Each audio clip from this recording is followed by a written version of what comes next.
part of the Street Division's capital improvement program, replacing concrete slabs throughout the city were identified as necessary infrastructure improvements. The CIP program, it stands for Capital Improvements Program.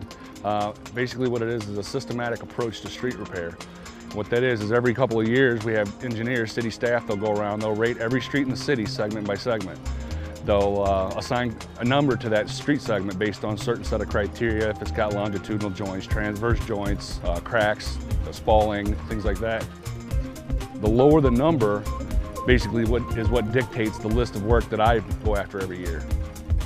This year, for instance, we're working on streets that are rated under a 70. That way, we're not chasing requests so much, we're actually going after the worst first. Right now, I have 2 crews of 6 men each, so there's 12 city staff working on CIP. What I do is I make sure that they have the tools and equipment that they need. I supervise the crews as they're out there doing the work, making sure that the standards that we set are being followed. Replacing concrete slabs throughout the city is a huge job. With over 635 lane miles to cover, the street crew have their work cut out for them. This year alone, the Street Division is covering 15,000 square yards, which equals approximately 1,200 slabs. Another 21,000 square yards will be contracted out. The money that we have comes from the Street Road Improvement Fund. There's actually a separate set of funding for the CIP. Right now, I'm working on one amount, and then we also have project management. They hire an outside contractor to match or do just above what we do as far as quantities for the year. The outside temperature for laying concrete has to be at least 35 degrees and rising, with a projected high of 41 before it can be poured according to the standard. The ideal temperature is 72 degrees with low moisture and no rain.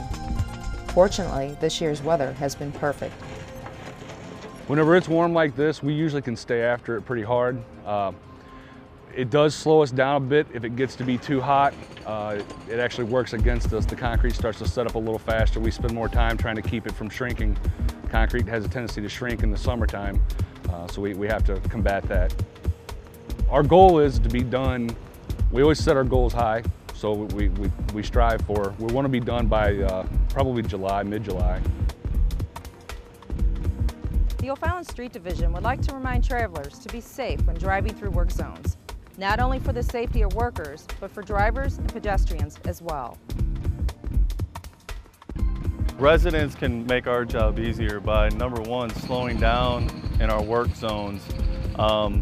If there's equipment running, the best thing to do is to make eye contact with the person running that piece of equipment so that they know you're there.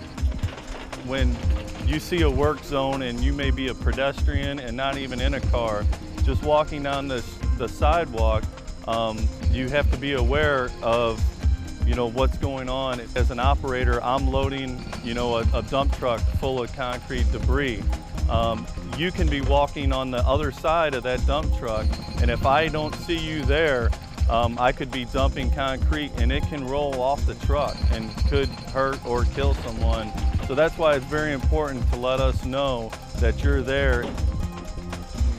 One way they could really help is just be patient with us, because we're going to try to get in and get it done as fast as we can.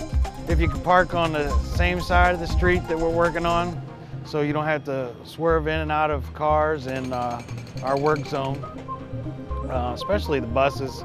They need a lot more room to get around the work zone in cars. For more information on road repairs, visit the O'Fallon website at www.ofallon.mo.us.